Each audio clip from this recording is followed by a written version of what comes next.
you. All right. It's the love today, man. The love today. All right, so we're going to move on. We're going to talk about teams and teams shutting down and just some contraction, I guess you could say, particularly in the Starcraft 2 industry. I think we're seeing a lot less players on teams. I mean, teams having smaller rosters, and again, just teams shutting down in Europe and in Korea. So are you guys seeing the same kind of trend, and do you see this continuing in 2014? Is this for StarCraft 2? Yeah, StarCraft 2 particularly. Because you have to realize in League of Legends it's the opposite. Yeah, it is bigger and bigger, and actually it's heading towards what Brood War was, where they have these massive Kesper teams, and Kesper's going to get involved, make their own. So it's going the opposite way there. For StarCraft 2, true. I actually think the saddest thing about StarCraft 2 is that the Korean scene has always been in this crippled state like this, but it just managed to survive based on stuff like 8 GSLs per year that people watch, enough interest in foreign players going to other tournaments, that because there was no region locking, that they could win enough by placing in the top 10 of, like, I don't know, fucking 8 tournaments and make the money. The whole StarCraft scene in Korea, for the Korean StarCraft 2 scene, has always been a joke, where there's all these stories, right, of like teams like, I gave the example before, Marine King Prime, because this is a crime, right? A guy who made it to the finals of what, like 4 GSLs, and then he's made it to all these other top 8. He has an insane record, and yet the amount of salary this guy's made in his career is a fucking joke. There's people who are streamers in the West who've made like 3 times more money, you know. So that's like an indictment of like their whole scene, that they can't convert that into money. And part of the reason they can't is because fair, is it? What? Like, your turn life to talk, isn't mate? fair. No, sorry, your turn. I'll go next. Continue, Thorin. So too good is the angry drunk, I guess. It just it just hit me. Continue. Was that really what I was arguing, that life is fair? No, but you're basically saying that on, make it StarCraft funny, in mate. Korea is bad, and that people I can go. over in the Western scene that stream make more money, and that's bad. No? When did I say that? When did I say that was bad? Well, you said it was like bad for the StarCraft scene in Korea. I said it was a tragedy that someone like Marine King Prime could have that career and not be able to parlay it into any money. Meanwhile, I gave the context that someone in the West who isn't even a pro player is making more money. Can you see how that would be a relevant point to connect? Or did I just say that it's a bad thing?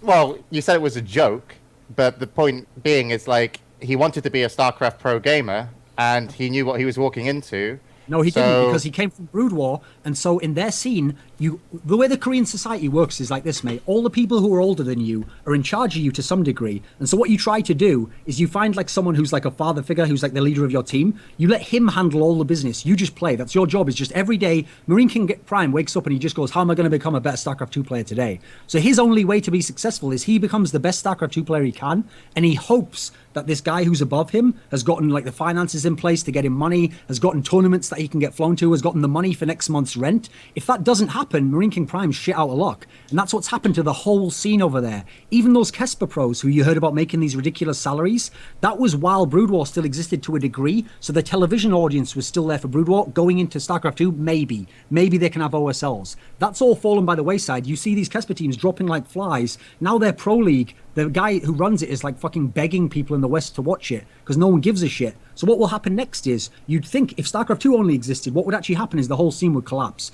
Like Samsung would stop sponsoring Samsung Can because it's a waste of all those $1 million. That won't happen because now they've all got League of Legends teams. And so now the same thing's happening there. You get lots of viewers there. They pump all the money into the League of Legends side. So esports will be fine in Korea, but StarCraft 2 will continue to die and decay like this. Yep. I think that I think that a lot of people. Wow. Did that just happen? That silence. Did that really just happen? Did you really just do that, Jay? I think a lot of people take for granted. A lot of people take for granted how big Brood War was in Korea in regards to popularity amongst people that like watched it and played it there. Like Korea, and really, I want to say that the numbers for like one of the last fucking Brood War events, it was something like half of every Korean male high school student like tuned in to watch. Like they were fucking massive deals, and the fact that we've kind of flopped on that is really strange and leaves us in a really weird place where like the best players are still in Korea, but there's not really that much of an infrastructure of financial support in Korea for StarCraft 2 anymore. And it's something that a lot of people, like if we lived in the West, we don't really have a connection to that. And it's a lot harder to see. Like I think there are still a lot of people in the West who assume that, oh, well, Korea and StarCraft 2, it's getting a little bit smaller, but it's doing fine. It's okay. Like they still got money, blah, blah, blah. Not realizing that, as Thorin said, someone who could be as famous or as popular as Marine King Prime is all of a sudden, fucked, has to beg Reddit for money to go to tournaments, or, is trying to find all these ways, regardless of how successful he was in the past, just to be financially okay, not even making a lot of money like maybe MC or somebody else who wins tournaments is, but just to be like, okay, the fact that he has to struggle now kind of says a lot to where the StarCraft 2 scene is in Korea, Thing is, the way Too Good addressed that there is exactly what I was referring to before about the reaction to like the esports promises things. People don't say you're wrong, that's not true, I don't believe that whatsoever. What they say is like they want to be like too cool for school. Like, yeah, but who cares? Life doesn't care, man. You know what? Be a little African kid in Somalia. You're not gonna have enough food. Yeah, who cares, man? But yeah, the point being, it's like you're basically saying, oh, isn't it a joke that the amazing StarCraft 2 player in Korea doesn't make that much money? And then you also referred, and you did refer to some Western players who are streamers that make lots of money, and that's the state of StarCraft 2. But that's also the state of a growing industry. It's like, oh yeah, shit, I don't have access with my pro team because I'm from Poland to American budgets, and there's a lot more money in America. I don't think if you give that example, that's a great example. But I'm talking specifically about Korea, which was at a higher level of esports than the West was. And so it's not that the West has grown and gone past it. It's that we've met in the middle somehow, and now we're going past it. For League of Legends, their scene's still up here. But for StarCraft 2, that specifically Korea is the one going down because they don't have any way to make money. People in the West don't even want to see them. They want to have them banned from tournaments.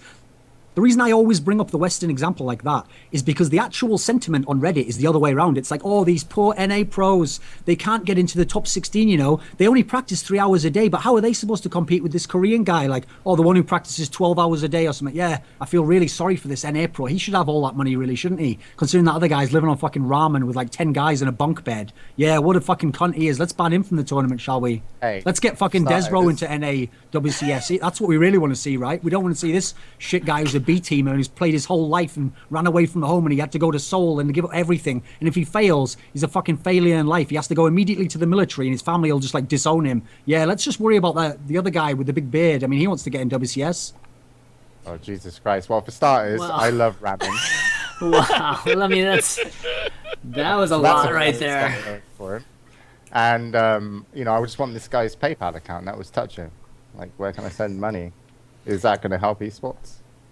Like, you know what's funny? I'll tell you a reason that people don't know about Korean esports. That is one of the stupidest misconceptions in the world. It goes like this. The reason NA and Western pros aren't as good as Koreans is because gaming isn't accepted in the West like it is in Korea. Right. Like, it's the opposite reason. Because gaming is totally not accepted as a career path in Korea, you have to go fucking all in, give up everything of your life. And at that point, becoming the best pro gamer is your only chance. Otherwise, you're a failure in everyone's eyes. And so in the West, it's the opposite. You can dick around for 2 years trying to be a LoL pro. And if it doesn't work, you know what? Just pick up those course credits you had at uni, do something else. That's not true. But I agree. It can be. It sounds quite sad for it. But where in the United States? Pro gamer's choice to be a pro gamer.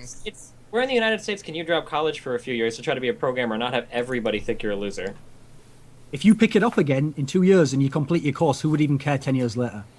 It's true. I mean, nobody's going to care if you finish, you graduated the degree, and you're 2 years older than all the other kids that graduated with you. Nobody's going to care.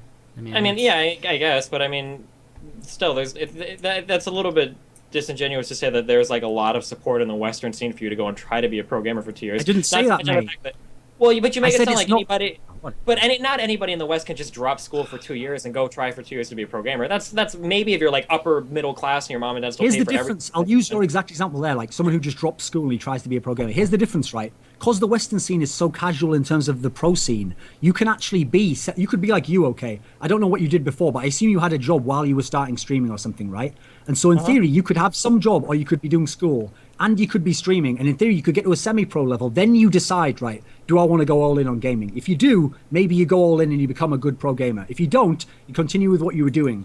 That's not possible in Korea. To even become a B-teamer, you have to give up everything and probably play for like 3 years and have no success on the hopes that you make it. Like, these people like MMA, these people were nobodies in Brood War. They had to like retire because their careers were going to shit. It's only that StarCraft 2 came out, a different game, and somehow they were good in that. Hold on, we gotta slow down. Because there's a lot of that's just wrong. There are a lot of people that play games and spend a lot of time in PC banks in Korea and shit that aren't part of pro teams, that haven't given up every single thing in college, and that haven't. Like, that's not true that you can't play a lot of games in Korea and be fucked in every other area of your life. No? We can agree on that, right? I said that again. I don't know what that statement was. you're making it sound like to play games a lot in Korea requires you to give up absolutely everything in your life. To make it into the pro scene. Okay, but I mean, to make it into the pro scene and the Western scene is more or less you have to get. You think that? What do you explain how? Didn't Scarlett get into the pro scene in the span of like 2 months, without even playing full time? You think she only played StarCraft 2 for 2 months? She didn't even have a computer. She was playing on a laptop. She was, yeah. Yeah, but she was still playing, no? By the way, that's impossible in Korea. You couldn't do that in the number of hours she was doing it. I just did an interview, with someone who went to Korea. He's an American guy who was in like a semi-pro team in America in League of Legends. Then he flew over to Korea and he lived there for like 6 months and he tried his hardest to become a pro there. And he told me that something ridiculous, like even the people who are semi-pro, they're not even making money yet, are practicing 10 hours per day. Now, how are you going to practice 10 hours per day and do school or a job? And that's before you make it as a pro. Has a house and... But like I agree, like if this is the case for it, and it's very interesting and sounds like a fantastic journalist piece, but at the same time it's kind of just like that's the way it is, right? And I never have any sympathy for people with their choices. So the fact is, if these people turn up and they're like, I want to be a pro gamer, and they'll be like, well, you're going to have to give up everything. You're going to have to eat ramen. Every once in a while, this big Desro guy will turn up, ignore him, and then try not to play with him, play with the other guys, and you know, Caldor will want to take you down the gym, and you're gonna have an average, time, and you probably won't make a lot of money. Do you want to be a pro gamer? Fact is, people love playing games, so they probably still say yes. I'm totally in favour of accepting things as they are, right? But I was asked about will the scene go downhill, so I explained why. Let's do the same thing you just did there and be fair, okay? So you've just said for the Korean guy, he knows what he's getting into, or maybe he has an idea, and he's giving everything up, knowing that that's the price of whatever it costs, okay? So then why are we wasting 1 second of our lives listening to the crying NA person who surely has the same scenario? He knows that if he gets into it, he's probably not going to be as good as a Korean. He's probably never going to get into WCS right into the top of the system. Yet that's the guy we spend 24/7 listening to and trying to. We're having discussions now about how to change WCS to give that guy a chance. So why isn't it like life's not fair, mate, just fuck off to the WCS Challenger ladder, laters, bitch. Why don't you say that to him? Well, I mean, there's more. You're saying like the situation with WCS. I'm just saying the situation. I'm just saying if you want to be a pro gamer in Korea, the people who have gone for it, and that's their choice, right? But and the guy who works sewing Nike shoes knows that he's only going to make like $1 an hour, and he has to work a million hours. You get a better job, mate. If you sign up for that, you fucking expect everything you get. Like, are you having a laugh here? So no humanitarian issues exist in the world, James. Why do you live in Somalia? They haven't even got any food there. Move where the food is. It's like, you're comparing living in Somalia to being a pro gamer in Korea. Wait, come on. This kid crazy. This kid fucking crazy. Okay. The kid that has to work in a tiny shoe factory isn't facing the same plight as Korea and they want to be a pro gamer. I mean, I can't even talk, man. Jesus. The Russian. Oh my God. Jesus. I don't even know where to start with that one. I mean, life's unfair. So Thorin, are you totally against like region locking then? I mean, I know how much of a purist you are, but I just want to. First of all, I would, like you're saying that, I would actually be against it anyway, because when I watch games personally, as a selfish person, I want to watch the best games. So that means I want to watch Deer play versus like SOS or someone, right? I don't want to watch.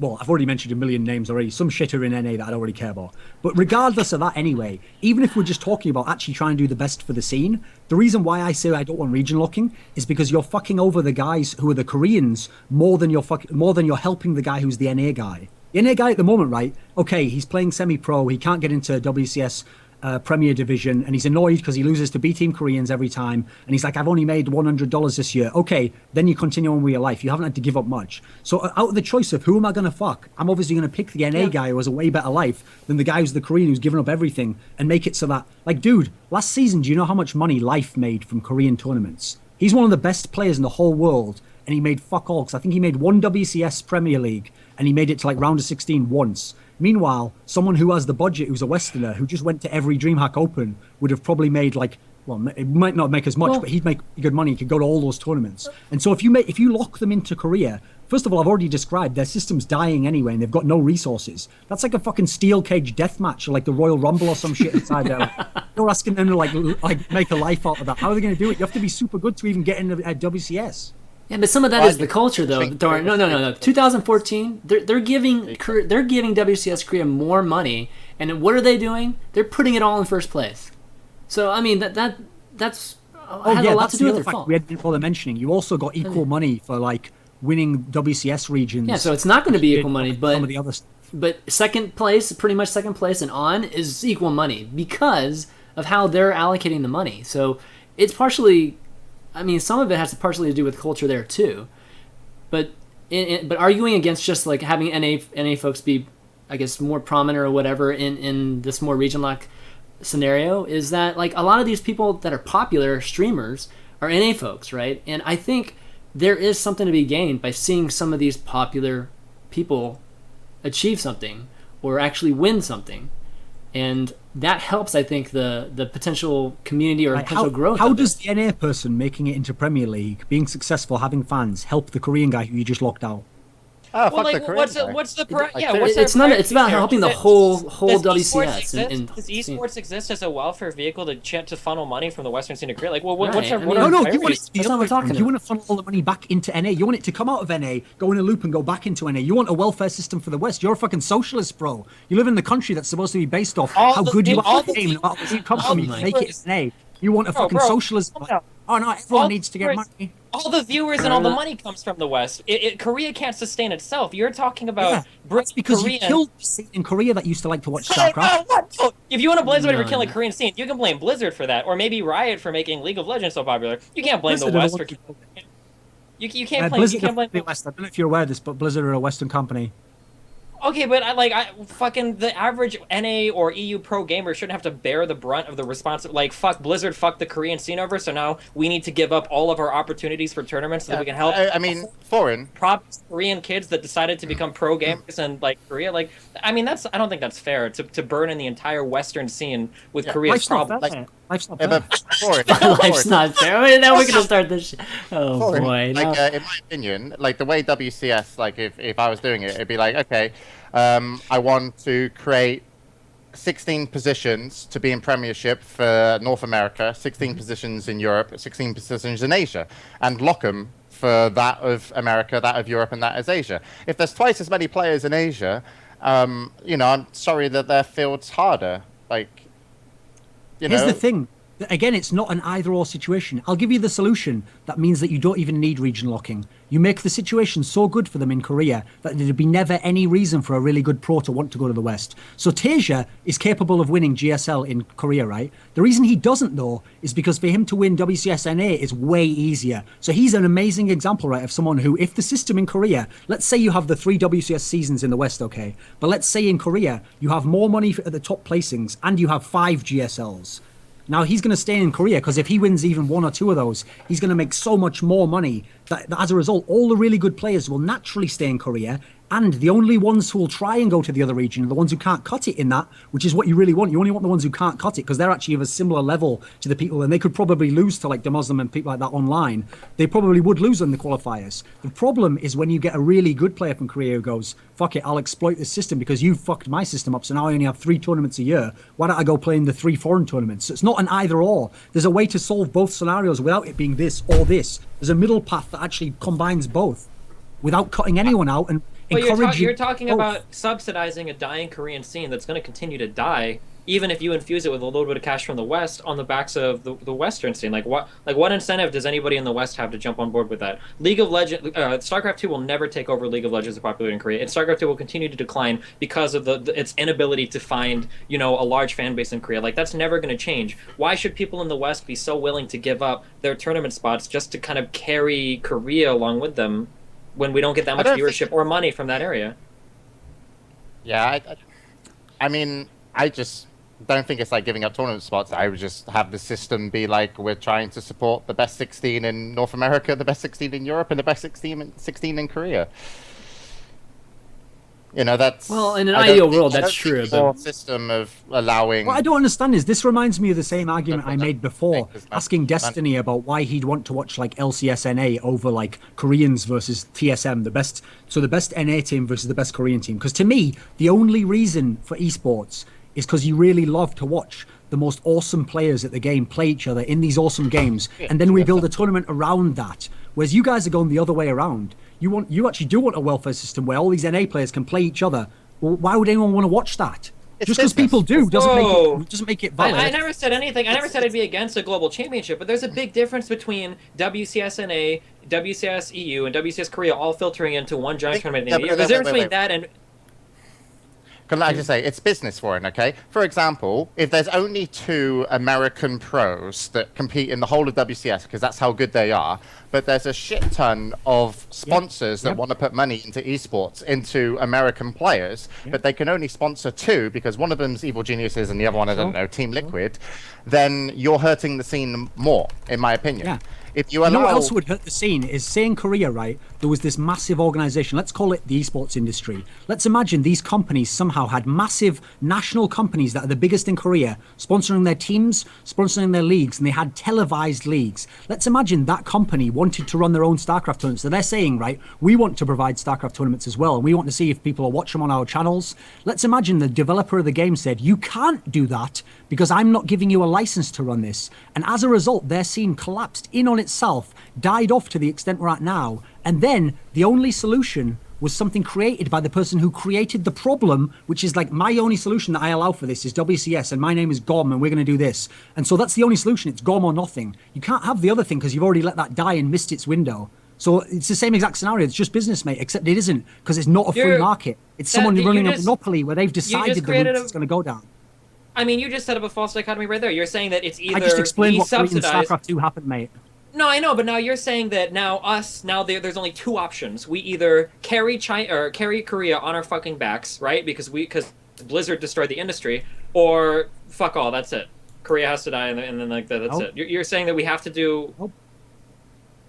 How do you hold Europeans and North Americans responsible? How do you fuck the scene over in regards to what James was saying? The lack of sponsorships. I've got a good example for you, okay? Let's say WCS ran identical to this year, okay? But you're telling me that if these NA pros played in their own tournament with real money and real lands, that they'd get all these viewers, right?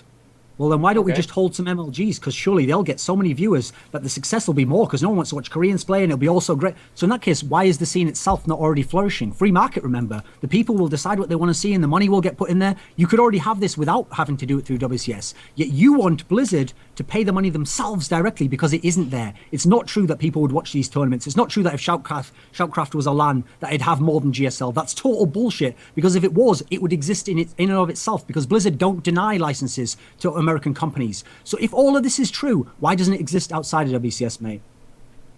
Because it's hard to make a fucking profitable tournament. Even when MLG was doing well, MLG wasn't so the really NAC gets money pumped into it as well, a little handout to keep it alive. Why should we keep these Americans alive? Why should we cut them off as well? By the way, here's the hilarious thing. I made this point. There's a big whoa, hold on. That was a horrible comparison. There's a big difference between some guy that needs to borrow $20 in gas to get to and from his work every month, and giving one guy $7,000 a month to pay for his entire fucking existence. The amount of subsidization that the NA scene would need to make it is a lot different than the amount of subsidization needed if Koreans are literally fucking taking over every single fucking tournament, and it does hurt the viewership numbers.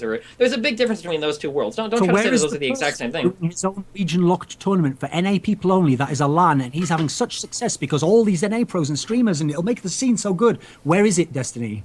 I don't fucking know. The Shoutcraft with fucking the show match between me and In Control and Nanny One Scarlet, didn't that get like 30, 40, 50,000 viewers? How many did that get? Right, in that case, why don't you guys set up your own league? Do that. You'll be way more successful than WCS. They'll realize they'll rue the day that they let this region locking thing go past, and you guys will make them look like fools. You'll make out like bandits. It's business, mate. Are there any tournaments anywhere that make money? Who makes money on tournaments right now? You said it earlier that even LCS doesn't make money. Like, where do you expect me to find these other people, these other tournaments that make money? I mean, I'm not going to lie to you and tell you that all of a sudden every tournament runs on handouts, yet you're complaining that I want some of the handouts for Korean guys. But you're talking about a disproportionate amount of handouts. You're making it sound like just because this guy needs a little bit of money, now we can justify completely transferring wealth from two other scenes to another. And you're saying that those are the exact same things. It's false equivocation. There's no way that the amount of subsidization that you're advocating for the Korean scene, bringing all the Koreans over to take over the entire EU and the entire NA scene, is the exact same kind of support as just a little bit more to the NA and the EU scene to make the tournament. I feel like the problem with this argument is that it's become NA and Korea are the only regions that exist. Ignore NA and How come in Europe? How come in Europe we have tournaments all the time where foreigners make it high, make money, go to the tournament, have salaries, make a pro? Notice how in EU they don't have the same problems as NA. They can have foreign tournaments that have mainly only foreigners in. How can that work? Well, I think in the past you're right, but I think it's starting to become more and more of a problem because they're inviting more and more Koreans to those tournaments. Before they were, there weren't very many Koreans invited to those tournaments. Are you saying that you're for that? No, you're for the Swedish-only tournaments that exclude Koreans, that only give money to Swedish players? I'm not talking about the Swedish ones. I'm talking about Home Story Cup. I'm talking about DreamHack stops. The difference is, in Europe, we have what I just asked you why it doesn't exist in America, right? And the majority of these Home Story Cups and loads of the DreamHacks are made up by Europeans. Because we actually have that scene. It does exist. It exists on a grassroots level. The players are there. They have a semi-pro career. They do perfectly fine. NA pros are sat around waiting for a handout from Blizzard to allow them to become pros, at which point they promise us they'll really practice just as hard as those Korean guys. How many Europeans even make a living off of pro? How many Europeans have made more than like $10,000 this year in esports? That all the European scene is doing fine, including salaries. How many Europeans are there? 10 times more than in the NA. And yet NA has all the viewers, has all the sponsors, has all the massive organizations, and they can't put together shit. I mean, all of the tournaments that used to be NA exclusive were on the NA were pilfered by Koreans. MLG started off as kind of an NA only thing, and then the Koreans came over and took over that. IPL was all the Koreans coming over and taking over that. Like, I mean, I don't know. Nobody's tried. I mean, MLG before the Koreans came over was successful in its own right. It wasn't until we started inviting all the Koreans to MLG. America, what part of the country? Like in the middle, the west, or the east? The middle part. Okay, I don't know if you know this. You may not know this because some people apparently aren't aware of this. Okay, but if you live on the west coast of America, you can actually get good ping to the Korean server. Are you aware of this? Yeah. Mm-hmm. Okay, sure, different parts of America. Yeah. That means that people who live on the west coast of America, if they really want to be as good as Koreans, can have Korean level practice from their region that Europeans cannot have because they're stuck in Europe. Yet Europe is significantly better at Starcraft 2 than NA is. What does that suggest? People aren't as good. People aren't practicing as much. They don't have a culture of wanting to be pros. So all the things you're making out as though they're all there and we're just not giving them money and the opportunity. And God, if we could just give them a chance, please, sir, could I have some more? Shit. None of that shit exists from. Oh my God. You know what? I actually. All right, last point. One from each. Steven, you first. Last 2 points.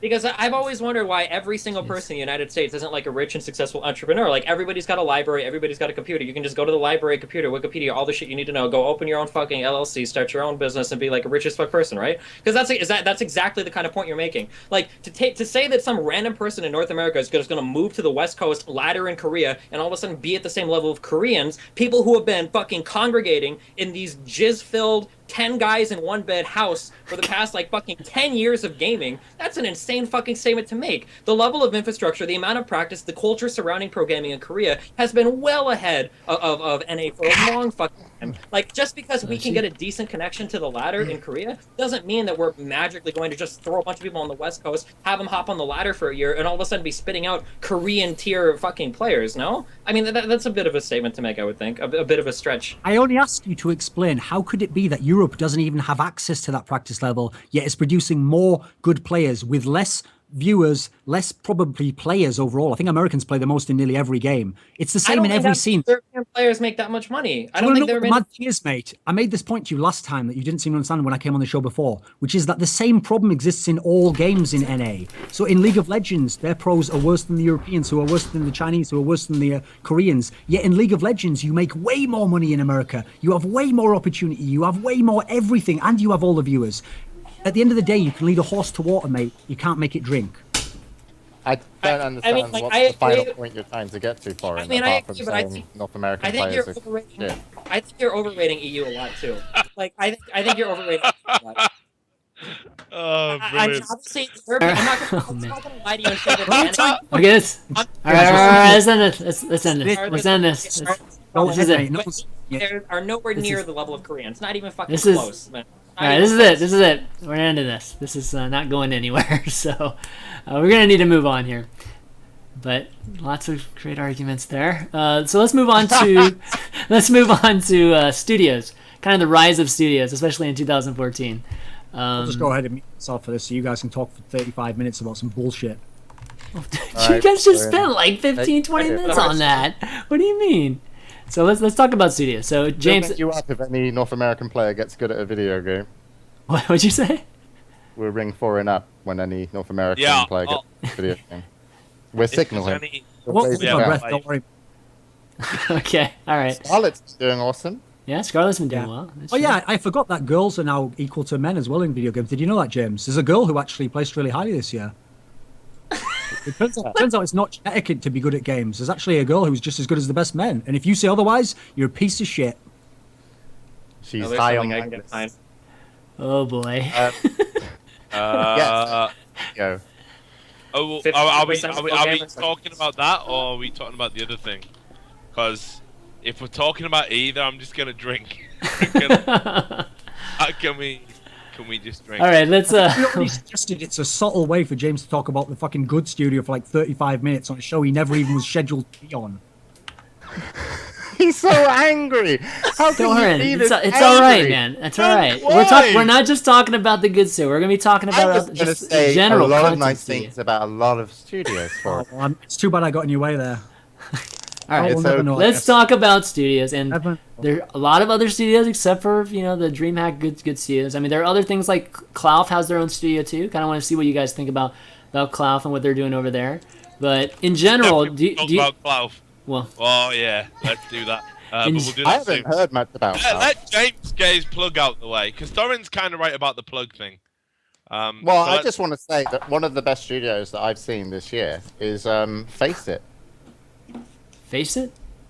Yeah. Well, I haven't seen their new one. It's really good. Brilliant. Okay. All right. Great. Yeah, you're being sarcastic, I think. No, actually, Face It, for me, as a new studio, went for Quake.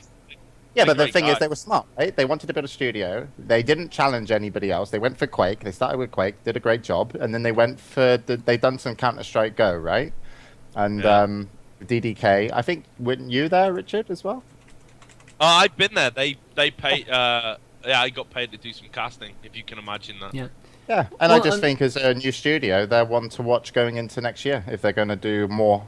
I think they could be one of the people that could take CSGO quite far, as well as NIP, potentially with Anders. So I think they're one to watch on the studio for 2014. Anders won't stay part of NIP TV, surely. I don't know, man. Someone's got to snap him up, man, because I think if you're a caster who's affiliated with a team, it almost limits what you can and can't do. And I think Anders has done so much good work. Someone outside of a team should give him a full-time job, maybe, a dream hat. I think most casters would agree with that. There are a lot of casters that got started being on teams and found that they had to leave the teams eventually to kind of branch out. You got to, because you need to have that, the illusion of neutrality. But not only that as well, it's about getting those mainstream gigs, and I think you have a better presence if you're already operating as an individual agent and you get booked into various gigs. If you look at what Nathanias has done, I mean that is the model of what someone like Anders needs to do, I think. So. Yeah, so we'll talk about some casters too. But with studios, are you seeing in 2014 that almost all content? I mean, the majority of the content are going to be coming from studios versus online, kind of like this show and that sort of thing.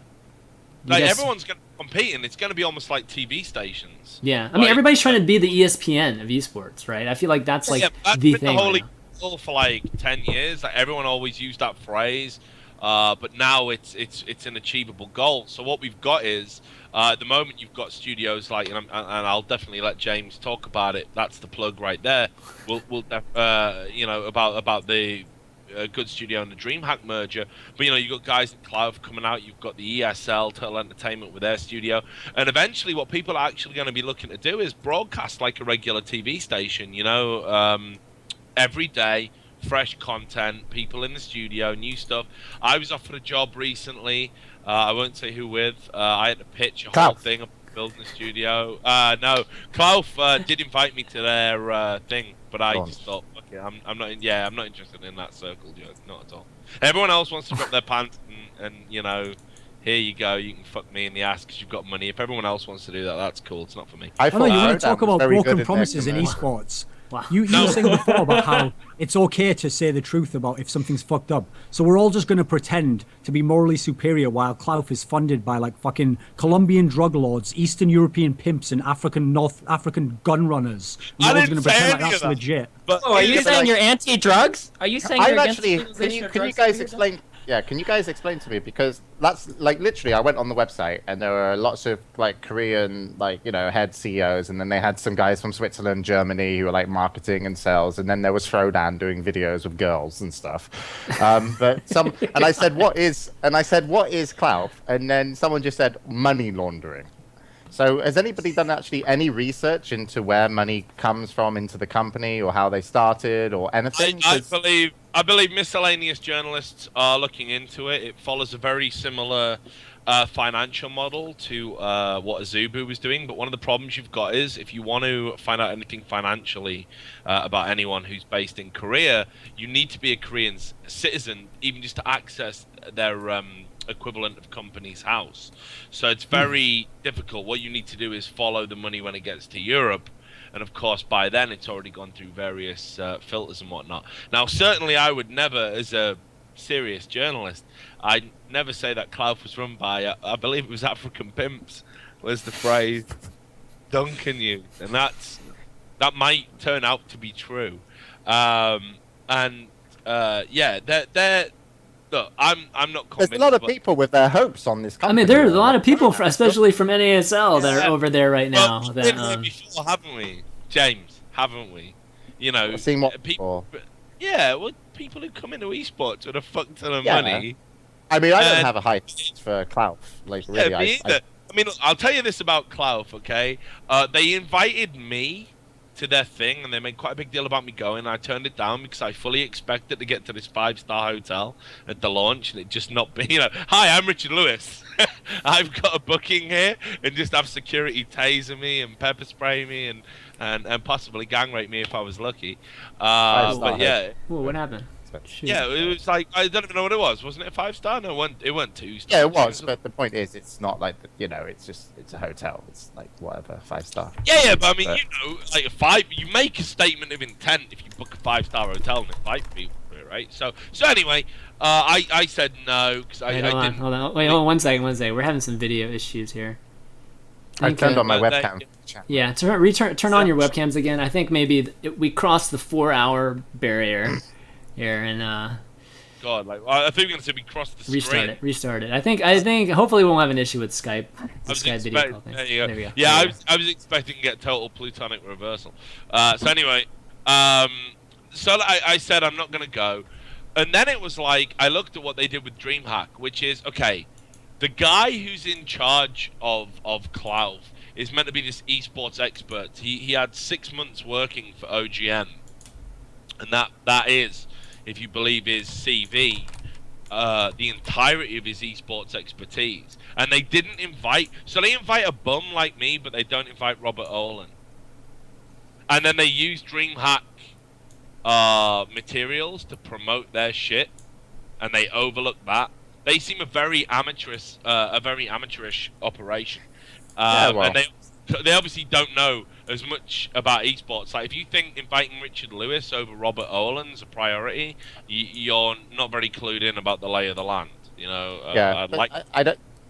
I agree with you. I don't think they're very clued up. The only way that Cloud can really make a name for themselves is they actually hire talent to put on camera for tournaments throughout 2014. And so far they have, what, is it Frodan? Is that their on-screen talent right now? Yeah, Frodan. I mean, they're running some events. Like they ran like a Hearthstone event recently, and they were at Home Story and they were recording these bullshit things, which anyone in media knows exactly what I'm talking about straight away. They were recording these things called idents, which is you get celebrities saying to the camera, "Hi, you're watching, whatever, ESGN or whatever the fuck they've called it," and they didn't even have a microphone. I had to lend them a microphone. Yeah. Yeah. So it seems to me, just from looking into it, they look like one of those like kind of content aggregators. Like that's how every time I read anything about it or was described to her when we were talking to Frodan about it, that's how it sounded to me. Like he was always like, we're gonna go around to all of the tournaments and help them with what they already do. And it's like, so you, like, as a small company, I guess with a lot of funding, are going to go around and get other companies that already do all of their own promotional material, all of their own branding, all their own videos. You're going to do that for them, so that, like, I don't know, like, it just But they're seems really doing weird. they're Like, doing their I don't own content too. So like I said, they had this like secret event thing that happened in Berlin that Yeah. was just Hearthstone, and that's all in the studio, all them.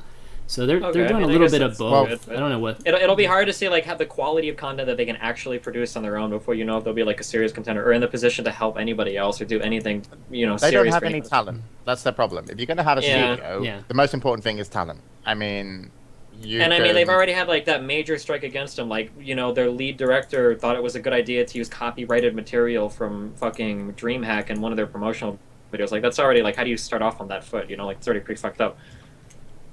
Yeah. But Yeah. I mean, as well, like, I mean, like, have you seen this guy? I should probably, I don't know if Duncan really is muted, maybe I should flag him down for this, but on Gamers, Kim Rom did an editorial talking about how awesome the Esports Global Network is going to be. One of the people he put front and center for a reason it's going to be awesome is this guy called Morgan Stone. He was described as being of action, sports, and ESPN fame. So I think we should probably talk a little bit about Morgan Stone, because I don't think a lot of people know. Okay, his sure. full Sounds like the name of a story. bank that just went bankrupt 2 years ago or something. Yeah, it does. It does. It's not entirely dissimilar because this idea that Morgan Stone is some sort of, you know, innovating genius. This is a guy who I think round about 2004 had pretty much cashed his chips working with anyone else. He did do some stuff for Tony Hawk's, I think, like very early on in the 90s. By like 2000. He did some really sort of lame ass work, and he did do ESPN's first reality show, which was like a piece of shit you probably not even seen, called Tony Hawk's Gigantic Skate Park Tour, and it did run for 3 years, but the viewers weren't great. By 2004, he had to go freelance, which, speaking as a journalist, like, freelance is good if you're at the top. Okay, if you say, "Oh, I'm at the top and I go freelance," that's like a super awesome thing. If you're at the, if you're in this weird sort of mediocre thing and you have to go freelance, it generally means you failed. And the last things he did in a meaningful capacity prior to getting involved with Cloud were music videos for Snoop Dogg, who we all know has had a mental breakdown and deemed Really? himself to be Snoop Lion and the reincarnation of Bob Marley.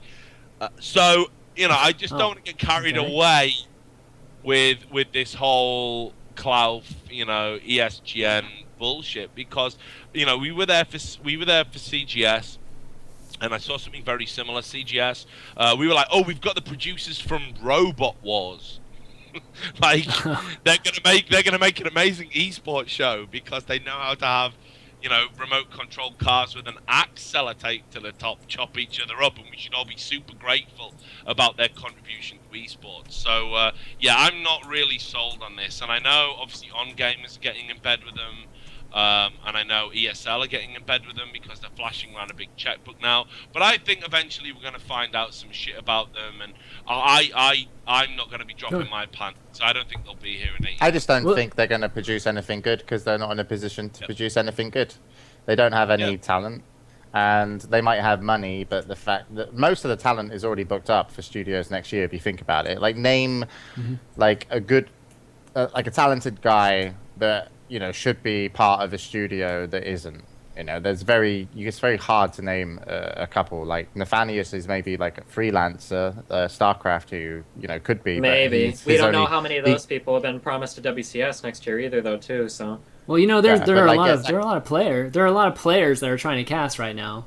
That yeah, but not are every player freelancing. is a good caster. Not every player is a good caster. But for the studio for Cloud, no, it's like all the talent's pretty much booked up, so they won't be able to produce any decent content, and also all the contracts for tournaments like WCS, LCS, and, you know, all this stuff has already kind of been booked up as well. I think one of the big stories of 2013 in terms of studio was like the demise of, like, I don't think people talk about it, but MLG Studio. Yeah. Like, it's nothing now, right? It's just... Well, they're still trying to do those shows, right? I mean, are those shows not coming from the studio?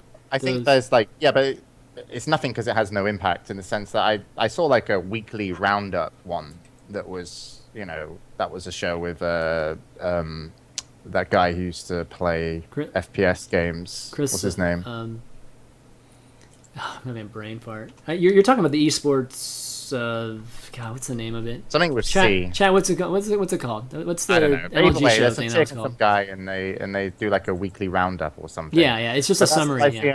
Yeah, that's all I see him produce these days that hits the radar. Has anyone else seen anything from MLG on the studio?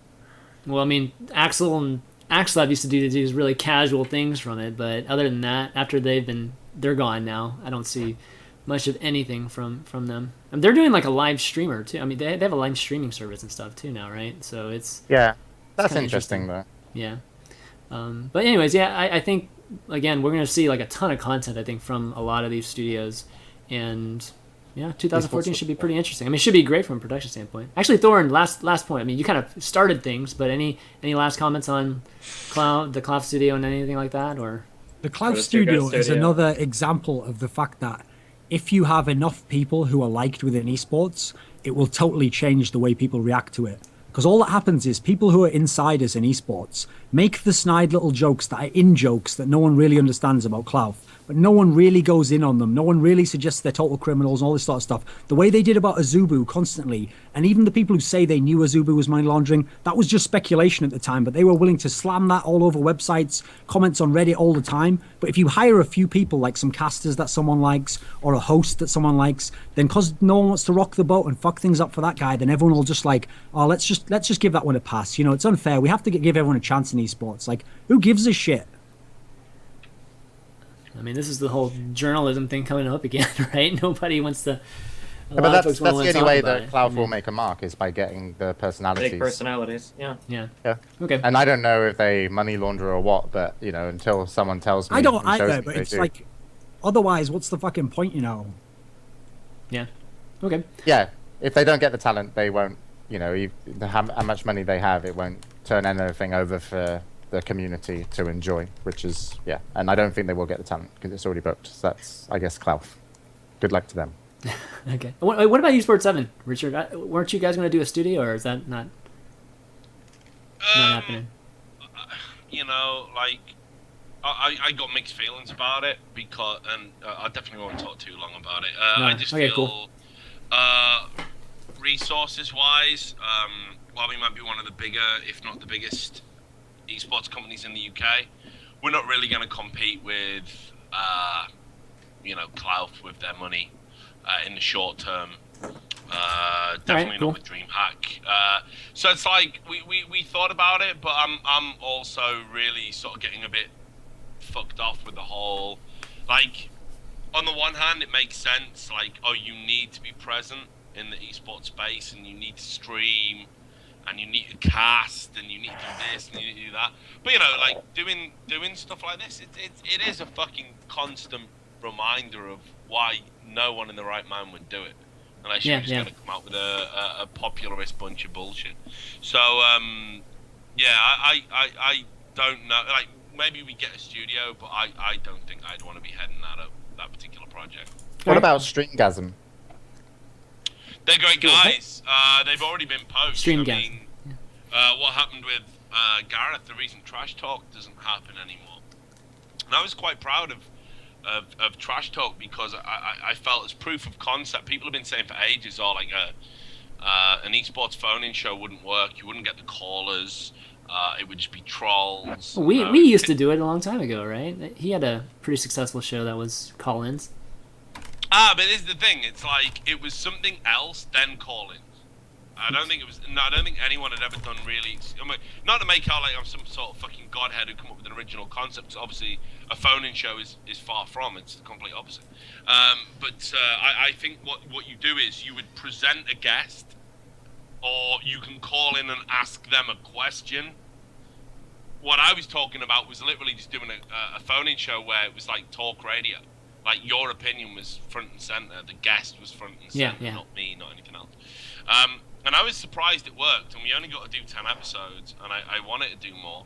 But ESL came in, basically they saw the work Gareth had done, ESL UK, They saw the work Gareth had done as a producer and just poached him. So Oh, Gareth my- works for my- ESL. yeah, no, he does. Yeah. So apparently my mic is on now. Sorry. I'm interested in James. Well, James is a really good-looking guy, sexy. and yeah, he's Well, got so actually, much yes, potential. He's got so much got a great potential name. as a host. Yeah, I want him to host Counter-Strike Go stuff at Well, DreamHack. you know what? You should use your influence over DreamHack to make sure they hire him next time over BSL, and you should also use your influence to make sure they drop Lurpus, and you bring in someone who knows what they're talking about. You can bring guys like Rattlesnake in who actually have not only personality but knowledge as well. Whereas Thorin looked disinterested. They were the two down points. Rattlesnake's a cunt. He is a cunt, but what's Dunk? We talk about this all the time. What has our being a cunt got to do with our work? Well, you just said you don't want Lurpus on because he's a cunt. I don't he's want a boring Lurpus. cunt. He's actually He's terrible. boring. He's a boring. Yeah. Yeah, His knowledge of the game is way better than Rattlesnake's, mate. I disagree. I think it showed in the last in that tournament. He's He's not a good broadcaster. He doesn't have good rapport. That would be a good reason if you made that was the case. Like, I think it's boring or whatever. Okay, fair enough. I But I can't. I don't think you can say on a knowledge level he's not any good. When Tosspot did the "this is sensational" joke, and Lurpus just looked at him and went, "No, it isn't," and completely missed the point of the joke. I mean, that's as awkward as it's going to get in live broadcasting. Sure. I mean, that was Sure. all-time. That's a awkward. good reason. And it's like, look, I know you're friends with a guy, and obviously, me and him are allegedly not friends. Although that's relevant to the argument I'm making. I just think that this focus on needing a 1.6 personality to be the color guy in CSGO has really hurt it, and there's a lot of Source guys who are not only great personalities, speak perfect English, but they understand the game, and Source is closer to go than 1.6 anyway, so they let's should get get those a look people. in. But here's Okay, the thing, though.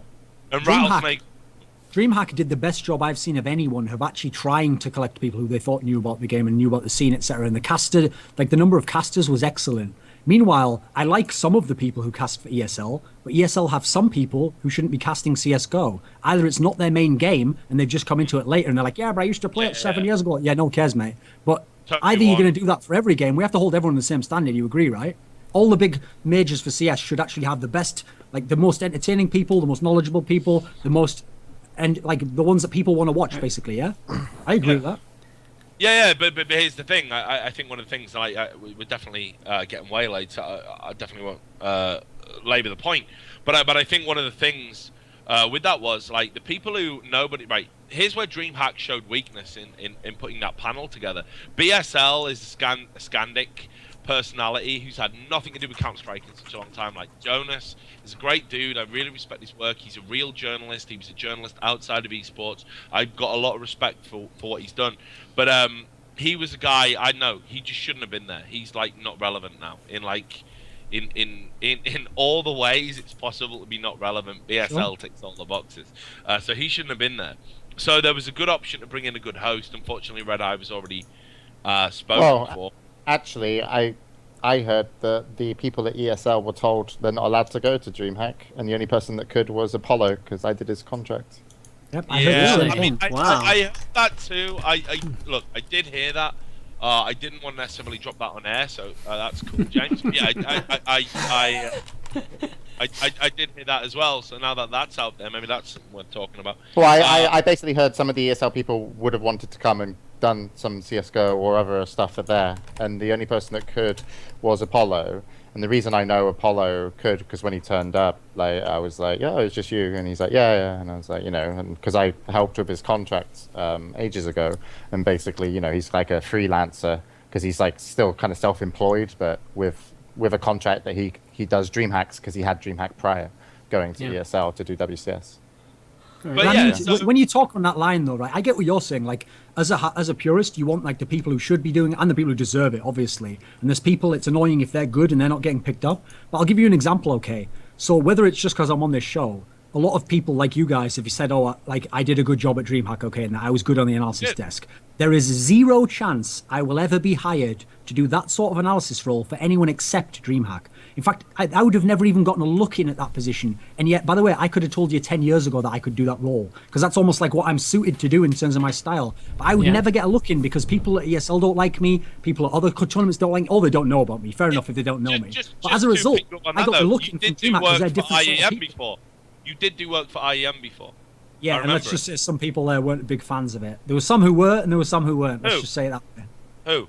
Some people within the production cast didn't think I was very good, and so they weren't in charge, so they didn't get to say anything about it. I ripped on you at the time because me and you were beefing at the time, but like I actually felt you were a pretty good foil to Joe Miller. Like ever since the Too Good and Joe Miller, couple thing broke up, I felt Joe Miller was adrift, without a yin to his yang. I felt filling that role in the absence of James. No, but the problem is these sorts of things. Like, I'll give you a little. So everyone who's watching now who doesn't know much about the behind the scenes of the esports industry, I'll give you an example of how public opinion doesn't even matter in terms of who gets casting jobs.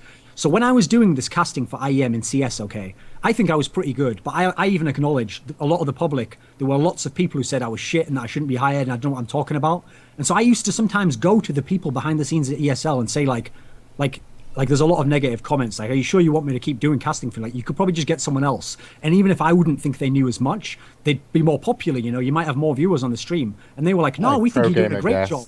Because all they cared about was that it sounded to them, because they didn't know much about the game either, it just sounded to them like I knew what I was talking about. So my mouth kept moving, words were coming out, I was smooth, I could transition from one point to another, I could fill in the space Joe Miller left, I could say a comment here. So that's all they cared about. That's how shit people get hired for casting. Now I think I'm good, but you can see how when someone else thinks I'm shit, that's how shit people get casting jobs. It has nothing to do with how good you are or even what you know about the game, just from my perspective and my experience, And that's why I won't be hired for other stuff. Yeah, it's very true. Like, sometimes there's a lack of attention to who gets hired, and even like the DreamHack guys, they're so fucking busy. But the fact that I was like, okay, let me look. I asked like, who's casting your Counter-Strike, and they gave me the list, and I was like, and Semler and Anders, and they were like, well, no, we have all these other people, and I'm like, yeah, but the scene has had all its like little tournaments by these two guys, and I was like, you need to get them in. And the only reason they kind of like ended up getting in at the end was because they had like multiple games going on at the same time and set up a B stream for Semler and Anders, right?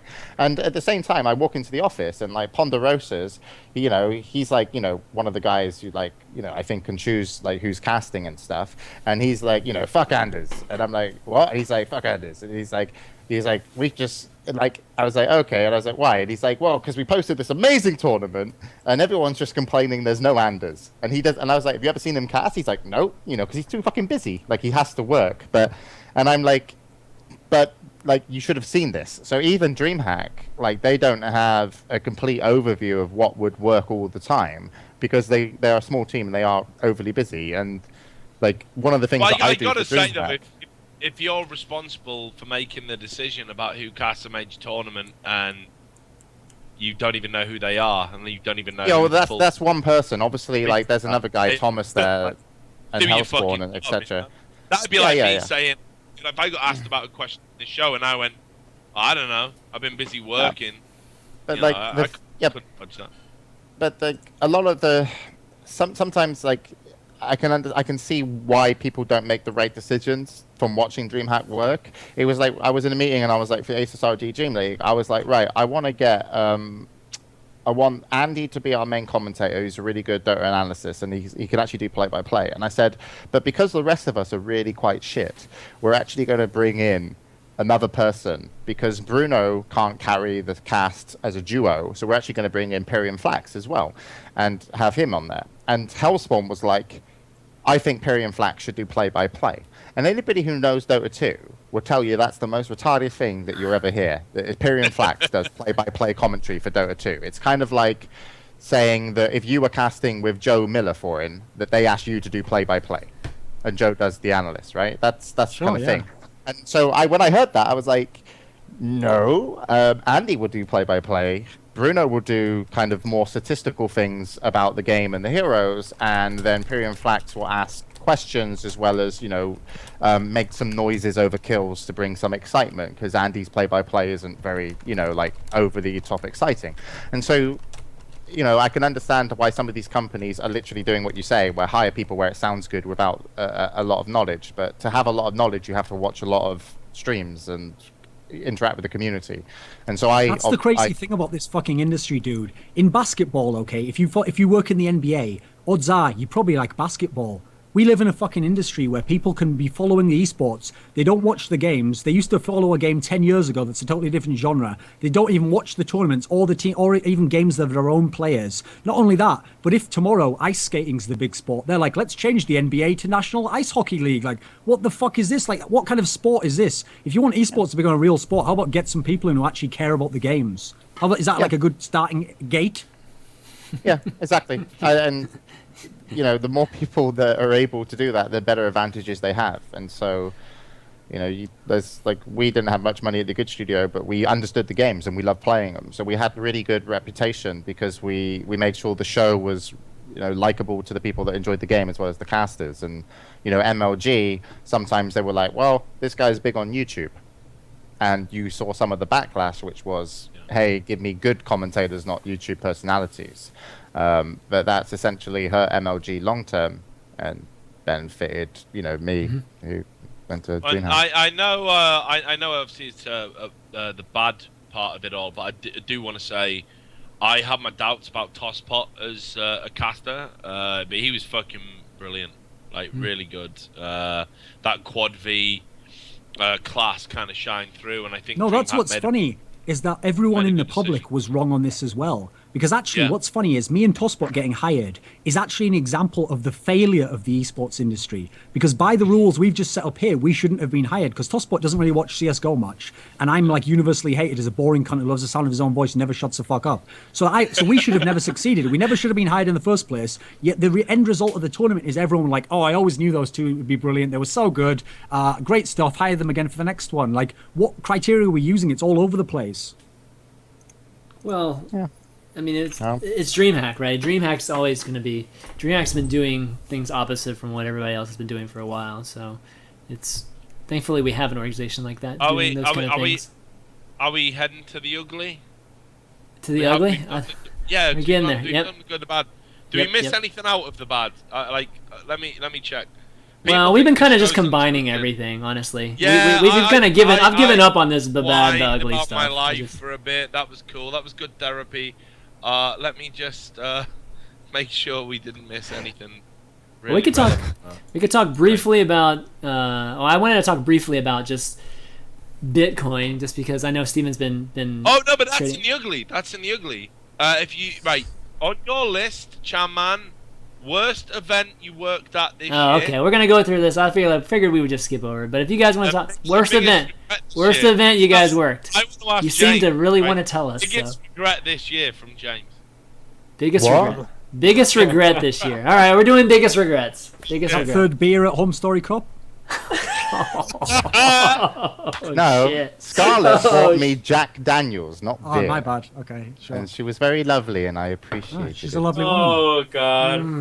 I actually and a great was going to Starcraft 2 ask player. her to Best try of and... both worlds. Okay. Fuck it. I'll toss the grenade in, James. I'm just going to take over the show and just ask you a question like I was doing an interview on my own show, which I'm not. I'm a guest, but I'm going to take over his host in a minute. Go for it. When you made the best of both worlds comment? Yeah. Right. Obviously, you were drunk. Obviously. I have actually said the same comment sober on Live on 3. So you do hate transgender Okay, so it has nothing to do with him being trans. Do you interpret that, and I'm genuinely curious, I know you don't hate transgender people, I know you're very open-minded. Oh, shit. No, it's true. Yeah. So, I mean, and I'm going to go to the bathroom. I'll be right back. I don't want to lose this. Fire over the past 3 months. I'll be right back. All right.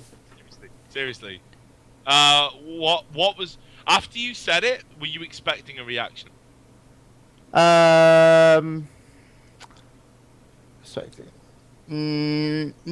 I think when I do stuff like that, I actually give people a platform to be able to elevate themselves, because I always make sure the joke has to be funny, and the joke has to be, and you should be able to joke about everything, which is what I believe. And the joke was best of both worlds, which suggests, I'm into, everything, right? Best of both worlds. So the joke was more directed at me. I only felt sad because obviously I probably didn't like I like to understand what Scarlett has had to go through to make these decisions and the life that she's had to live. She's probably was a little bit sensitive about it and didn't want the attention. And because I heard that she didn't want the attention, when people asked me to talk about it afterwards, I was like, I don't want to talk about it, like not on my behalf, because I'd happily talk about whatever, but for the sake of letting it blow over easily in favor of Scarlett, if I just don't talk about it, then she, wins the situation more. But when people get thrown those stuff in media, I think it's always important that they are able to rise above it if they want to be in the spotlight. So I was actually going to suggest that Home Story Cup that I could apologize to Scarlett on stream, and then I was going to ask her for a kiss on the cheek, to her to kiss me on the cheek to say it was okay with her eyes closed, and when she got close, I was going to turn and kiss her on the lips. And I told in control I wanted to do that, and Game Control really was like, "Don't do that." Is that possibly the creepiest thing I've ever heard? It's so funny. It would have been so funny. It would have been Oh my god. Oh, it would have been brilliant. But she, if obviously, like in her situation, if she was sensitive, I was like, okay, I feel really bad. If she was sensitive about the stuff and didn't want it to be talked about, and I was like, okay, I'll just leave it. But I also still believe that you're able to joke and talk about anything.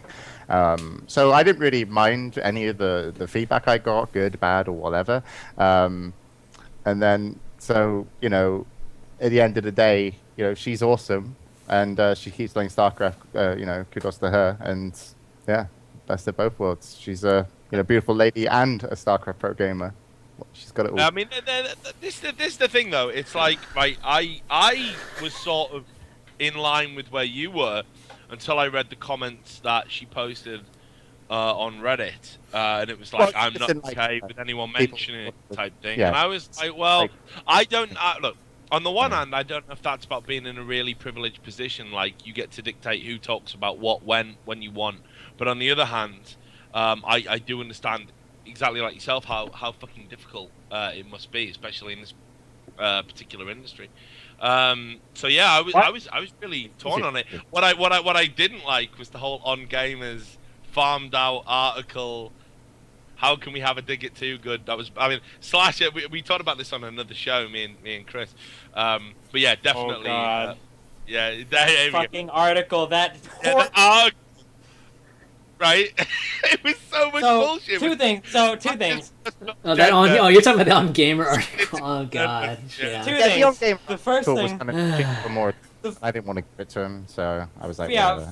First of all, the language in that article was ridiculous. I tried to read it on stream.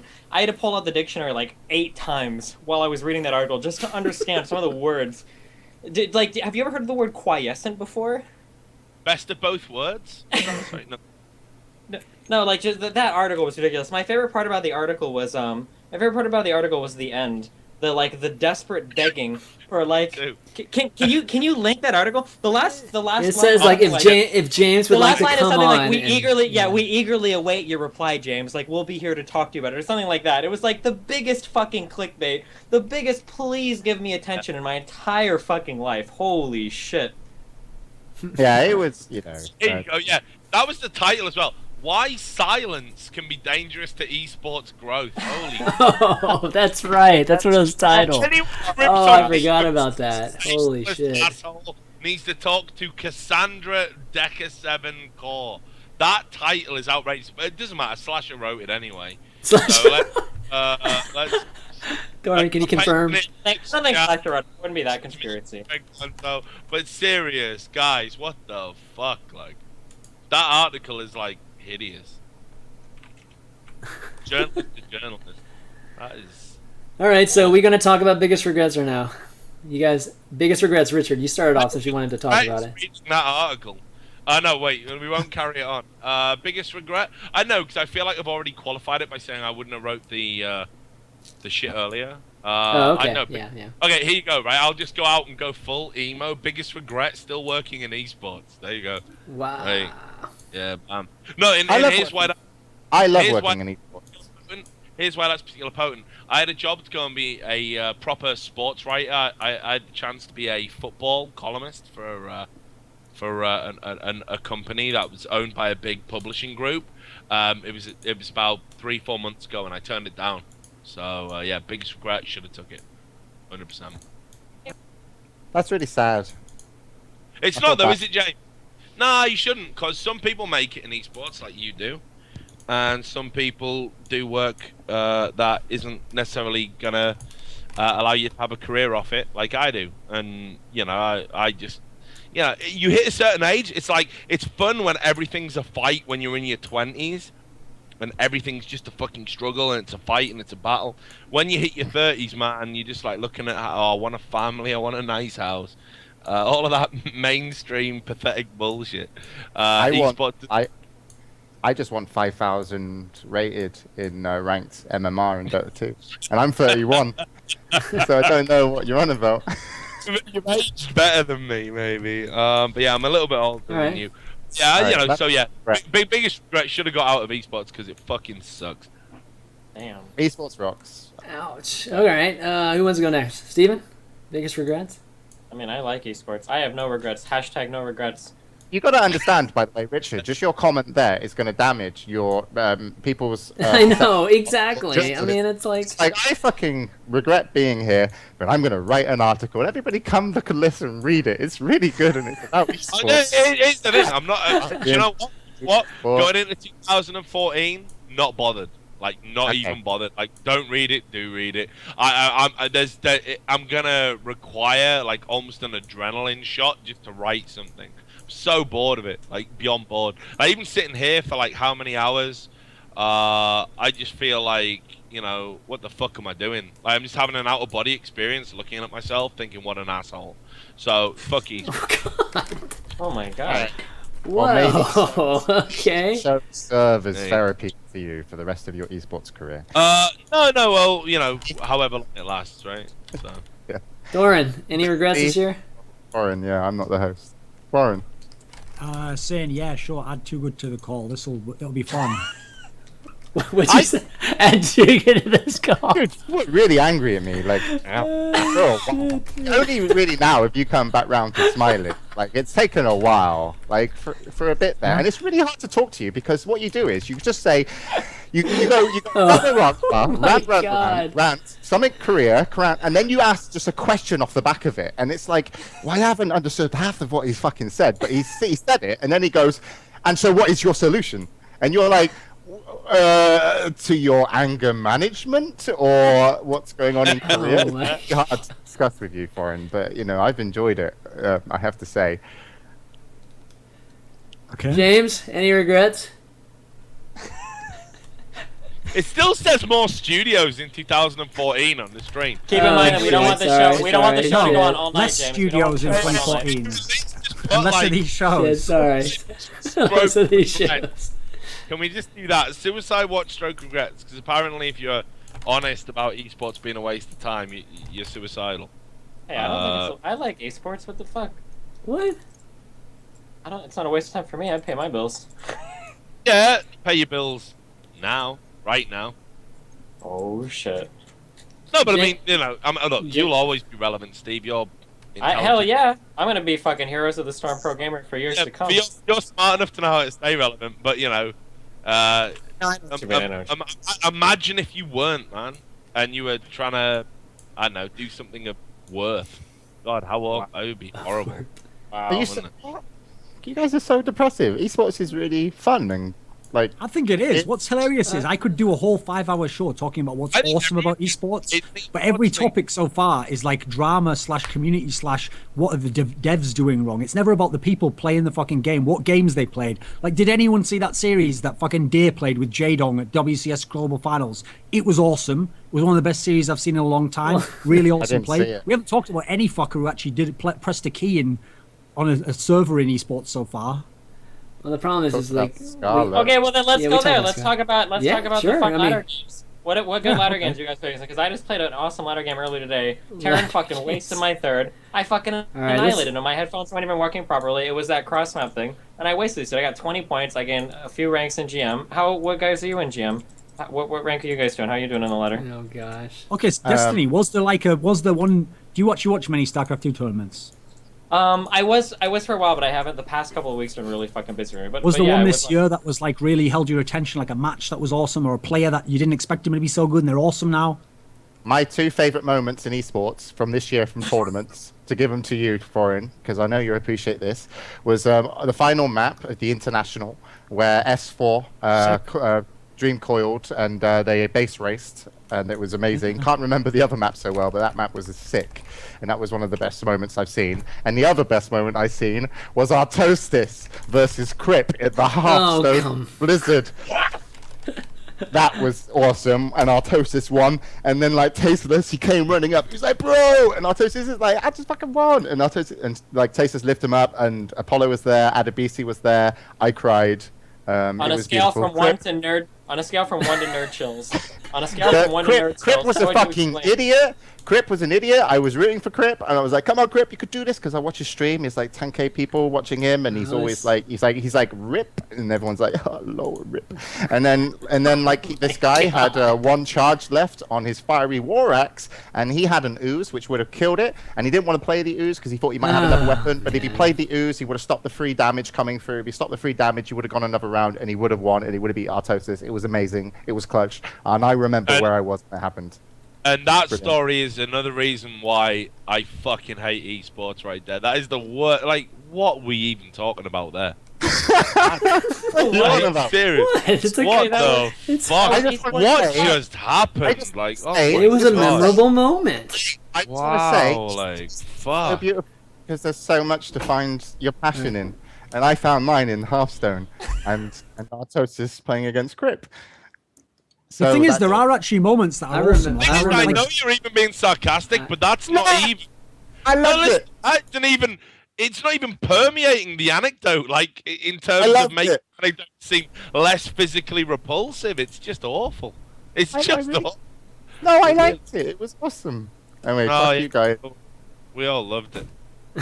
I actually liked it, and I watched it. StarCraft-wise, StarCraft-wise, I guess to answer your question, either Life's run in MLG, like in March, MLG Dallas. I think Life, just being Life and showing just the power of Lings. I think that was amazing. A lot of those games were amazing. That was when Zerg was actually quite underpowered as well at the time. Yeah, exactly. Everybody was complaining. Right. Everyone, yeah. Everybody was complaining about Widow Mines, and then all of a sudden Life just showed you that, hey, you can micro around Widow Mines no problem as a Zerg. And I remember the Bomber versus Gosu User game, where the whole medevac, the medevac that had that Widow Mine he would bait him. Yeah. That was I remember that good stuff. And then Jaedong Deer was great. Any other? I'll tell you what, it was a good series actually. SOS versus Scarlet at the Red Bull thing, where SOS was down 2 maps, and he just played like god tier StarCraft to even come back and win that series. Like that was an amazing series. Like actually, there's been some really awesome series. Like what annoys me is that people, this point's been made a million times over, but the same community that complain that there's too much drama and that they want serious stuff, if you write something that's like really serious about what I'm talking about here, like your favorite moment, something really awesome, it's so hard to get lots of hits on that sort of stuff compared to this stupid shit drama. Like I'll give you an example. One of the things that actually was one of the best moments ever in esports for me, and James will remember this, was you remember the IEM4 global final between Rafa and Kula, the first time they played in like a final in Quake Live? And Rafa won 3 maps to 1, but like every map was super close. Like it was one of those it was a 4-map series that was like closer than most 5-map series. There was no stumps. Every game was like 1 kill decided. And I actually watched it because I was doing the CS commentary afterwards. I watched it on a tiny little production monitor backstage. It was probably one of the most exciting moments of my whole life. Like the game was incredible. Like it was so like the tension, the actual plays were like some of the best I've ever seen. And like in fairness, those moments don't happen all the time in esports. Like I was thinking about this the other day. I was watching the MMA. I was watching the UFC rather, where Anderson Silva just had this title fight. And there was all this hype behind it. Yeah. But the problem is, that you know if you watch MMA at all, the second before those fights start, that feeling you have in your stomach where it's like anything could happen now. It's like incredible. You're actually so incredibly excited and in the moment, right? That if we're fair, that doesn't actually happen that often in esports. It happens sometimes. It's like awesome. Usually, like we've seen so many tournaments, it's like, yeah, it's pretty good. Like I hope this is a good game. So actually, that's the big problem I see with like esports ever becoming a real sport, is that can happen like 10 times a year in MMA if you follow it really closely. Like those big fights where it's like for that moment, that's the only moment in the whole world that matters. Like in esports, it happens maybe 2 or 3 times a year. Like a good example James gave. The last map of the International was like that because it had been like amazing. 2 stumps in a row. And then it was the fact that it was these 2 teams and it's all on the line. That was super sick, but if we're honest, they don't actually tend to happen that often. And in fact, for StarCraft 2, that was the problem. There was so many stomps 4-0 in finals. Restart video, guys. Restart video. Yeah. Restart video. The game I missed and I wanted to watch was Cypher versus Rafa. That was really good, by the way. I watched the vlogs afterward. Oh, you did? Because I heard that Cypher played the best he's like played in ages or something. No, that's the sick thing. Dude, the reason I wanted to watch that, because I was actually thinking, I've watched every one of those DreamHack finals, okay? But all the past ones, you know, Cypher used to just tool Rafa completely. Well, I went up to the Rafa after the game, and I didn't know if he'd won or lost. And so I'm looking at his reaction to see, like, has he won, has he lost? Because he didn't actually give me expression. And at first, from his reaction, I thought he'd won, because he looked really calm. He played a really good game, I guess. Well, that's the thing. He goes, like, I've never seen him play that good in my life. Good, yeah. Like, I played super good, but, like, nothing I could... I've never seen Rafa say that to you. Because, you know, normally, Rafa's the guy who he's like, you know, I made that one mistake there, or if I hadn't have done that, I could... He was literally like, I couldn't win that final, like, which is, like, that's sick. Well. So that's the one game I haven't watched yet that I want to watch. Oh, that's the one worth watching.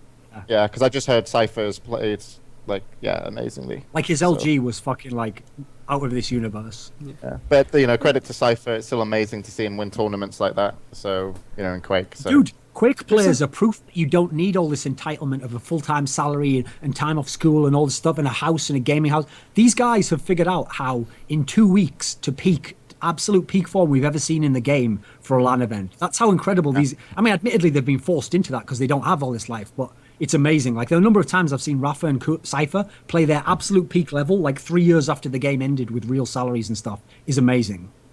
Yeah, but it's also like Quake is riding a bike and it's kind of Twitch and it's on the fly, and I can understand why the training would be a lot tougher in StarCraft because there's so many build orders and timings and routines. It's a coin flip. And Quake, you just like you need to be so good that you hit the flow, and you just need to like be really on point in terms of thinking and where your opponent is. You know, I got to play some Quake a little bit recently just to remind myself what the game was like, etc. Because I tend not to go back there just because I used to be good, and going back there I feel shit, and then I want to play for 3 months and get good, but I don't really have time to do that. But yeah, it's impressive. Like even like Brashear, you know, from 2004, Danish player was there, and it was like holy shit. Like, so it was amazing to see they had a community there, and it was all paid for pretty much by DreamHack. I don't think they really found a sponsor for it. I think even fans actually donated some money to go to some of the players afterwards.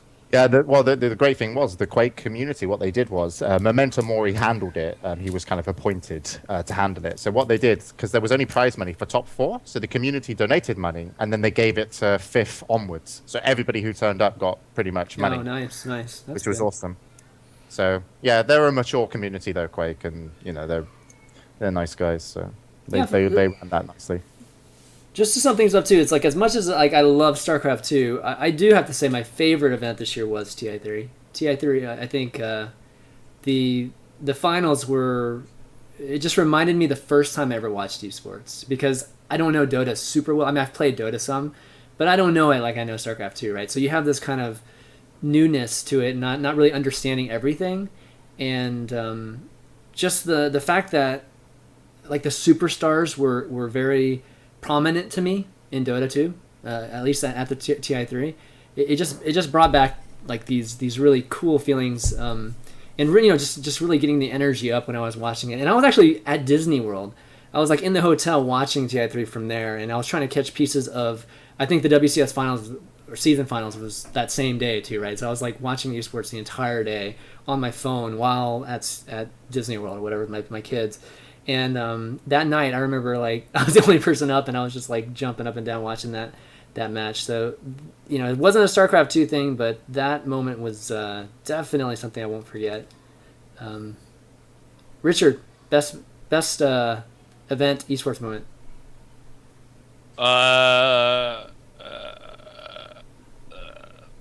Don't know. Oh man. Sorry.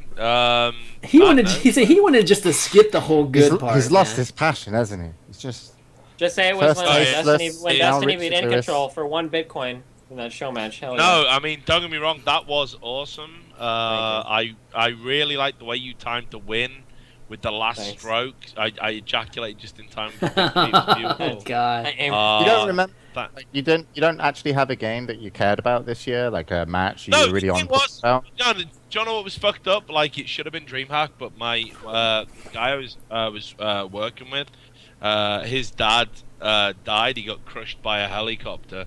Oh yeah. Oh man. Yeah, Crazy. so that was like. So DreamHack should have been the ultimate awesome event, but it was actually the ultimate shit event. So maybe we go a little bit back. I don't know. Do you know what? My favorite esports moment. It was this. There was that article on Gamers about Scarlet. I really liked that. That was really good. Did that how tickle your fancy? Who No. who wrote it? Because it was by someone called Cassandra Deca 7 Core.